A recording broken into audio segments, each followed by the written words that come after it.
The path through the Hürtgen Forest.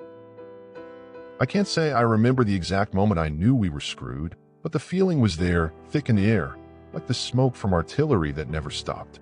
The winter of 1944, in the Hürtgen Forest, was something out of a nightmare. If I try hard enough, I can still hear the sound of my boots crunching on the frost-covered ground, my rifle heavy on my back, my breath fogging in the freezing cold. But it's not the cold that sticks with you. It's the waiting, the silence before the storm, the constant knowledge that death was somewhere, lurking in the shadows.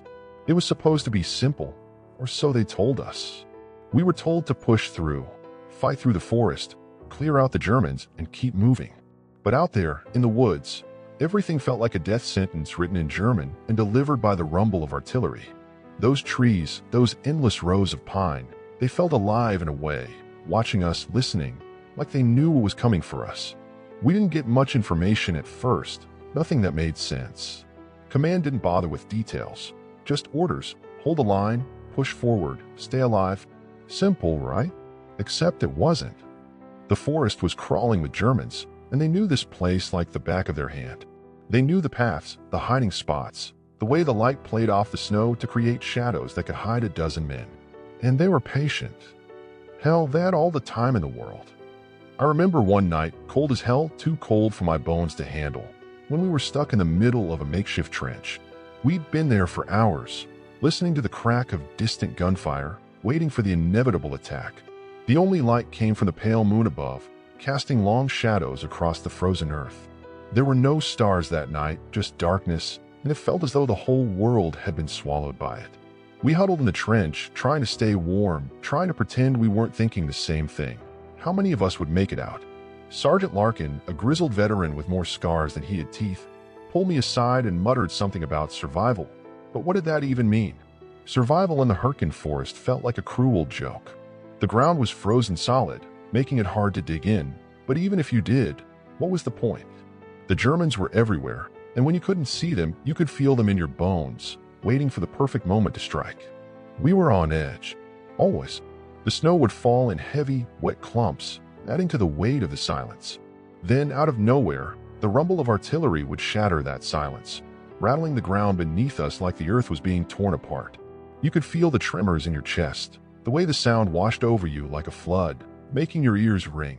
And when it stopped, the waiting began again. 4 hours. Or maybe it was days. It was hard to tell after a while. Time didn't mean much anymore. You just tried to hold on, tried to survive another minute. I don't think I ever truly understood how close I was to losing it all, how close we all were. But then came the night the shelling didn't stop. We were dug in deep, our faces covered in dirt, when the first shell hit. It sounded like a freight train, deafening, the kind of noise that made your insides freeze. I don't even know if I screamed. Everything went numb. The explosion tore through the trees, sending shards of wood and ice flying in every direction. We hit the ground, desperate to stay alive, praying that the next shell wouldn't find us. For hours after that, we crawled from one foxhole to the next, trying to hold the line. I remember trying to focus on anything but the shelling, anything but the fear clawing at my insides. It's easy to tell yourself you're not afraid in the middle of a firefight, but I was. We all were. The waiting, the uncertainty, the sound of men shouting, the constant crack of enemy fire, it never stopped. We were in the dark, not just physically, but mentally too, constantly questioning every move we made. I couldn't escape it, not even in sleep. When I did manage to close my eyes, the nightmares would come, vivid and relentless. Faces of friends I'd seen fall, their eyes wide and unblinking, the sound of their last breaths mixing with the rumble of artillery. I'd wake up, drenched in sweat, heart pounding, and for a moment, I couldn't remember where I was. The real world felt just as twisted as the nightmares. Out there in the forest, the line between the living and the dead blurred in ways I still don't understand. Every time the gunfire died down, every time the snow covered up the tracks of the men we lost, it felt like we were the last ones standing. But I knew deep down we weren't. Not really. The Germans were out there, waiting for us to slip, to make a mistake, and when we did, they'd be there, like wolves circling a wounded deer. I don't know if it was the cold or the constant barrage of fire, but there came a moment when the forest seemed to close in on me. I thought I heard something, soft whispers carried by the wind, But when I turned to look, there was nothing. No faces in the trees, no hidden enemies. Just the snow, falling quietly in the dark. But even in that silence, I knew it was coming. Then, the question wasn't if, it was when. I didn't know if I was ready to face it, but I sure as hell wasn't going to run. The thought of running seemed laughable, anyway. Running meant surrendering to something worse than death, living with the knowledge that you could have done more, could have fought harder. And that night, when the shells started falling again, I found myself praying. Not for salvation. Hell, I didn't expect any of that. I just wanted to make it through one more day, one more hour, without letting the weight of it all crush me completely. The rest of the squad, they looked the same, tired, worn down, but we didn't talk about it. There were no words left. Only the sound of the wind and the distant crack of rifles. Out there in the Hürtgen Forest, we all learned something about ourselves. Something no one tells you when you sign up to fight a war. The real battle wasn't against the enemy. It was against the fear, the fatigue, and the knowledge that no matter how hard you tried, no matter how much you fought to survive, you could never truly control your fate. The sound of artillery had become a constant companion, a grim metronome that ticked away the seconds of our lives, each blast reminding us how fragile we were. But there was no time for fragility out there. The next morning, or maybe it was the next day, it was hard to tell. Time had become irrelevant. We were called to move again. Orders had come down the chain, as if they hadn't even noticed that half of us were already halfway dead. Push forward. Keep going. The forest wouldn't care if we were alive or not. The snow was thicker now, falling in heavy blankets, turning the ground into a frozen wasteland. It wasn't the peaceful kind of snow you read about in poems or see in holiday postcards. No, this was a cold, bitter thing, clinging to the trees and hiding the landmines and tripwires the Germans had planted. Every step we took felt like a gamble, every crack in the snow a reminder that we could fall into the trap at any moment. Sergeant Larkin was the first to go that day. The blast came so quickly, we barely had time to react. One moment he was leading us through the woods, barking orders in his gruff, familiar voice, and the next, the earth shook beneath us. The sound of the explosion tore through the air, a deafening roar that drowned out everything else. The shockwave knocked us off our feet, sending us sprawling into the snow, stunned and disoriented. When I looked back, Larkin was gone, swallowed by the blast, the only trace of him the twisted remnants of his rifle lying in the snow. We didn't stop, not for a second. There was no time for grief, no time to mourn the man who had led us through countless hellish days. We kept moving, following the trail, following the orders, but it felt like a death march. One by one, we were losing our brothers in arms. No ceremony, no goodbyes. Just the quiet knowledge that the forest had claimed another soul. The further we pushed, the more the forest seemed to warp around us. It wasn't just the cold or the never-ending sound of gunfire. It was something deeper, something harder to describe. The trees seemed to whisper, their branches creaking as if they were talking to each other in a language we couldn't understand. Sometimes, if I looked closely enough, I thought I saw movement in the shadows, figures darting between the trunks. But when I turned to look, there was nothing. My mind was playing tricks, or at least I hoped it was. We reached a small clearing after hours of trudging through the snow. A part of me felt relief, a small crack in the icy grip of fear that had been squeezing my chest. But that relief was short-lived. As we stepped into the clearing, the air grew thick, the silence oppressive. And then we heard it, the unmistakable sound of boots crunching in the snow behind us. We froze, our rifles up in an instant, hearts pounding in our throats. But there was nothing there, just the empty, desolate landscape. Just the wind, whistling through the trees, carrying with it the faint scent of smoke. "Don't turn your back," I heard someone mutter, but it was too late. A rifle cracked from the shadows, and the world exploded into chaos. I don't even know how long the fight lasted. It could have been minutes or hours. Everything blurred together in a haze of gunfire shouts and the relentless pounding of artillery. I fired blindly, my hands shaking, the snow turning red beneath me. I couldn't see the enemy clearly, but I knew they were there, just beyond the trees, picking us off one by one. Every time we thought we'd gained ground, they'd be there, just out of sight, waiting to strike again. When the shooting stopped, the silence was worse than the noise. My breath came in ragged gasps, my body frozen in place. The others were scattered around the clearing, some lying still, others slowly moving, trying to shake off the numbness that had settled in. And in that silence, that cold, hollow silence, I thought I heard something again. A whisper, faint but unmistakable. "Get up." It wasn't a voice I recognized, but it was there, as if the forest itself was urging us forward, deeper into the darkness. I couldn't explain it, couldn't make sense of it, but I felt a strange pull, like I was being guided by something unseen, something that knew exactly where to take me. I didn't ask questions. I just got up, motioning for the others to follow. We moved through the clearing, not saying a word, our eyes scanning the trees, our hands gripped tight around our rifles. And as we moved, I couldn't shake the feeling that we were being watched, stalked, like prey in a wild. It wasn't the Germans I was worried about anymore. No, it was something else, something I couldn't understand. The farther we went, the more the forest seemed to twist. The trees began to grow taller, their branches twisting into grotesque shapes. The shadows deepened, and the wind whispered something in a language I didn't know. I tried to shake it off, but the feeling of unease was growing, pressing against my chest like a vice. By the time we reached the next ridge, we were all on edge. We hadn't seen the Germans in hours, but that didn't mean they weren't out there, lying in wait.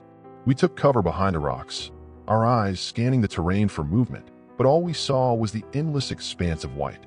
It was too quiet, too still. And then it came again, the whisper. Louder this time, as if it was right behind me. I spun around, my heart racing, but there was nothing there. Just the wind, carrying the scent of pine and smoke. Just the forest, empty and still. I wanted to scream, to run, but something held me in place, something deeper than fear. A part of me knew this wasn't just the war anymore. This was something else entirely, something older, something that had been waiting in the darkness of these woods long before we ever set foot here. But what was it? What was waiting for us? I didn't know. And that's what scared me the most. In the distance, we heard the rumble of artillery again, the distant thud of explosions shaking the earth beneath our feet. The Germans were coming. But this time, I didn't feel the same fear I had before. This time, there was something else in the air, something that felt like inevitability. Like it had all been leading to this moment, to the edge of the forest, to whatever waited for us beyond. And as the shells began to fall, I realized something. There were no answers here, not in the forest, not in the war. Just endless, twisting paths, leading deeper into the unknown. And we had to walk them. The shelling didn't stop. It never did, not in the Hürtgen Forest. The ground shook violently, like a beast thrashing in its death throes, sending tremors through my bones. Each explosion seemed to tear the world apart piece by piece. The trees around us splintered and cracked, sending shards of bark and ice flying through the air. The constant barrage felt like a countdown, a slow, agonizing countdown to something we could never escape. But even amidst that chaos, there was something oddly still about the woods. Maybe it was just my mind breaking, but I couldn't shake the sense that the forest itself was alive. It was as though the trees were watching us, whispering to one another, sharing secrets we couldn't understand. Each step we took felt heavier, as if the very earth was pulling us down, trying to keep us from moving forward. But we had no choice. Sergeant Larkin was dead, and now, as I looked around at the ragtag group of survivors, I could feel it deep in my gut. We were next. We had no way of knowing how long we'd been out there, no way of knowing how many of us were left. Time was a luxury we no longer had. We pressed on, our rifles gripped tightly in our hands, the weight of the world bearing down on us. The wind howled through the trees, a mournful sound that seemed to echo in our souls. The forest was no longer just a place. It had become something else, a place of death, of endless torment. I could see it in the eyes of the men around me, the hollow emptiness that had settled deep within them. And then, through the fog of battle, something strange happened. The whispers, the voices in the wind, became louder. At first, it was just a soft murmur, like a distant chant carried by the breeze. But soon, it became something I couldn't ignore. It was as though the trees themselves were speaking to us, beckoning us deeper into the woods. And I stupidly, blindly followed. Stay focused. Someone yelled, but I could barely hear them over the rising crescendo of voices in my head. The ground felt different beneath my boots, softer, almost like the earth was shifting. I glanced back at the men behind me, but none of them seemed to notice. They were too wrapped up in their own fear, their own fight for survival. "Where are we going?" someone asked, his voice trembling.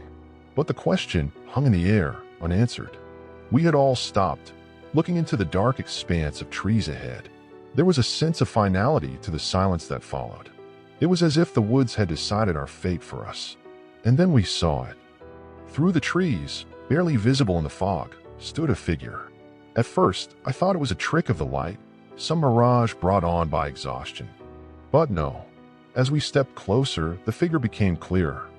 It was a man clad in ragged clothing, his face hidden in shadow. His posture was stiff, unnatural, as if he was bound to the forest itself. He didn't move, didn't speak. He just stood there, watching us, as if waiting for us to make the first move. I should have known better. We should have turned around. But we were desperate. In that moment, he seemed like an answer, some sort of guide through the madness of the forest. He didn't look like a German soldier. He didn't look like anything I'd ever seen before. He was just wrong. His presence, or lack of it, was like a wound in the air, something broken, something beyond understanding. "Is he one of them?" someone muttered. But no one moved. We were all frozen, staring at the figure, unable to break the spell that had been cast on us. The figure didn't speak, but there was something in the air, a shift. The wind stopped, the snow stopped falling, and for the briefest of moments, it felt like the world held its breath. And then, without warning, the figure turned and walked deeper into the forest. His movements were slow, deliberate, like he was expecting us to follow. I knew we shouldn't have gone after him. My instinct screamed at me to turn back, to run, but my feet didn't listen. We were drawn to him, like moths to a flame, even as the little voice inside my head screamed for us to stop. We followed him. The forest grew darker the farther we went, the shadows stretching out like hands reaching for us. The path became narrow, choked with brambles and snow-covered rocks. It felt like we were being led deeper into some kind of trap, but we kept going. Each step felt heavier than the last, the air thickening with each breath. I could feel the weight of the silence pressing down on us, suffocating us, and still we moved. Then, through the thickening mist, we reached what could only be described as a clearing, or perhaps a ritual site. There was an old stone altar in the center, covered in moss and frozen over with ice. It didn't look like something that belonged in a forest in Germany. It looked ancient, older than the war, older than us. The figure stopped at the altar, turning to face us, his shadow stretching across the snow. His face remained hidden, but there was something in the way he stood, something final. Like he had been waiting for us, waiting for this moment. A chill ran through me. It wasn't just the cold.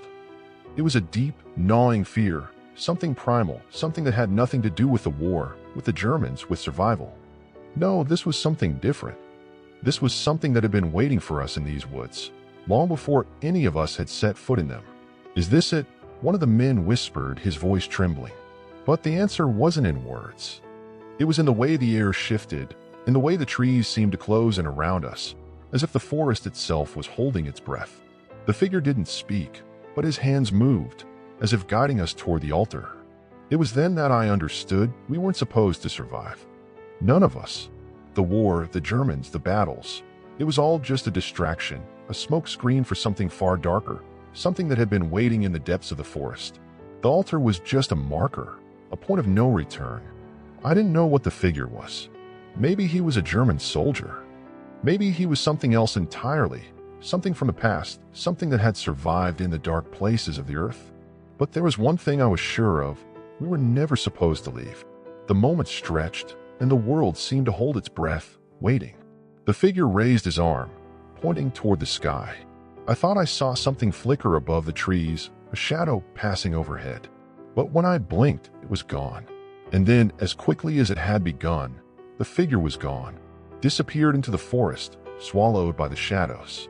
We were left standing in that eerie silence, surrounded by the stillness of the woods, unsure of what we had just witnessed, unsure of what was to come. And then the ground began to shake again, the sound of artillery pounding through the trees, closer this time, as if it had come for us at last.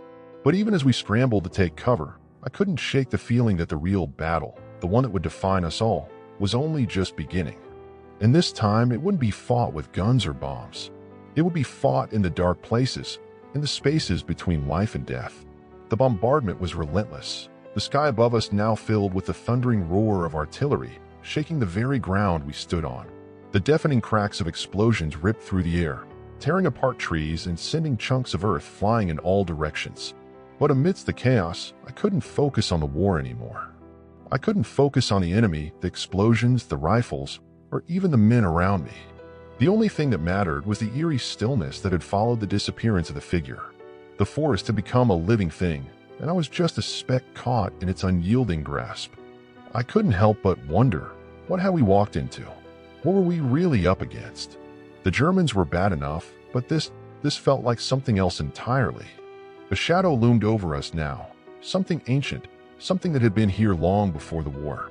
And as the shells continued to explode around us, I felt the suffocating weight of the forest close in, as though it was conspiring to swallow us whole. Move out, move out. I heard a voice yell, snapping me out of my daze. It was Lieutenant Walters. His face was pale, his eyes wide with panic, but he still had the strength to bark orders. We gathered ourselves quickly, stumbling to our feet, grabbing our rifles, and huddling together for some semblance of protection. But even as we moved, the sense of dread lingered in the air, as though we were being herded, led deeper into the unknown by forces beyond our control. The trees around us seemed to close in, their twisted branches reaching out like hands, gnarled and skeletal. The snow, once a blanket of white, now seemed to take on an oppressive weight, each step feeling like we were trudging through a mire of cold and despair. The sky was overcast, heavy with the threat of more shelling, but the world seemed muted, as if the forest itself was drowning out everything else. I tried to focus, tried to ignore the growing sense of panic that gnawed at me. The rest of the men were quiet, their faces drawn and haunted, but none of us spoke. What was there to say? The weight of the situation hung between us like an unspoken truth. This place was cursed, and we were caught in its grip. And as we marched on, I couldn't help but wonder how much longer we had. How much longer we would be allowed to survive in this nightmare. And then we came to a halt. There was no warning. One moment, we were moving through the trees, and the next, the entire group had frozen, eyes wide, looking toward the clearing ahead. At first, I thought it was another German ambush, that we had walked straight into a trap. But no, it wasn't the enemy that had stopped us. It was the altar. I don't know how it happened, how we had walked in a circle, how we had ended up back here. But there it was, in the middle of the clearing, the stone altar, still covered in moss and ice, its dark surface gleaming under the low-hanging clouds. The figure was gone, but the air around the altar was charged with something I couldn't explain. A tension like the calm before the storm. "What the hell is this?" someone muttered. I don't know who, but the words echoed in the stillness. We all stood there, staring at the altar, unable to move. I wanted to turn away, to get out of there, but my body wouldn't obey. Something was pulling us closer, an invisible force that none of us could fight. The whispers were back too, softer now, but unmistakable. They were in the wind, in the trees, in the very earth beneath our feet. 1,000 voices, low and murmuring, almost indistinguishable, but all speaking in unison. And then, through the trees, we saw movement. A figure. A man, or something that looked like a man, emerged from the fog, his form hazy, blurred by the mist. He was tall, draped in a dark cloak, his face hidden beneath a hood. I couldn't see his eyes, but I felt them, as if he were looking right through me, into the deepest parts of my soul. He raised a hand, and the air around us seemed to shift. A cold wind blew through the clearing, and the snow began to swirl in erratic patterns, as though the very world had been turned upside down. "Why are you here?" The voice came deep and resonant, though it wasn't directed at any one of us. It was like the forest itself was speaking. "Why do you walk the path of the lost?" I didn't know how to answer. None of us did. We had no words for this. The world around us felt surreal, like we were living in a dream that had taken on a life of its own. The battle we had fought, no, the war we had been thrown into, seemed so far away, as though it belonged to another time, another place. The figure stepped forward, his cloak brushing the snow, and his presence seemed to cast a shadow over us. I wanted to step back to flee, but my legs felt like lead, frozen in place. "You think you can leave," the figure said, his voice like a low rumble in the earth, "but the forest does not let go. It never has." His words hit me like a punch to the gut. For a moment, I thought I heard something in the distance, a faint noise, barely perceptible. A rumble like the growl of an animal, or the sound of something massive moving through the trees. The others seemed to hear it too. They looked around, panic spreading across their faces. "What is that?" one of the men whispered. Before anyone could respond, the ground began to shake again. This time it wasn't just artillery, it was something else. The earth trembled underfoot, and the trees groaned, their branches swaying as though they were alive, bending and twisting in unnatural ways. And then I saw it. Through the fog, beyond the altar, something was moving, a shape dark and shifting, like a beast from some ancient nightmare. It was coming toward us, and with every step, the trees seemed to bend and crack, the air growing colder, heavier. I wanted to scream, to run, but the figure in the cloak raised his hand again, and the forest fell silent. The sound of the creature moving toward us stopped. The whispers stopped. The wind stopped. It was like the world had frozen, holding its breath. "Your fate is sealed," the figure intoned. "The forest has claimed you." And in that moment, I understood. It wasn't the Germans we had to fear. It wasn't the war. It was the forest. It was the curse of this place, the thing that had been here long before any of us arrived, waiting in the shadows. And now there was no escape. The ground beneath us cracked open, and the earth began to swallow us whole. The figure in the cloak disappeared into the mist, and the last thing I saw before everything went dark was the twisted, gnarled face of the creature emerging from the fog. We were no longer part of the war. We were part of something much older, something beyond human understanding. And as the darkness closed in around us, I realized there was no way out, not for any of us. Not anymore. The forest had claimed its prize.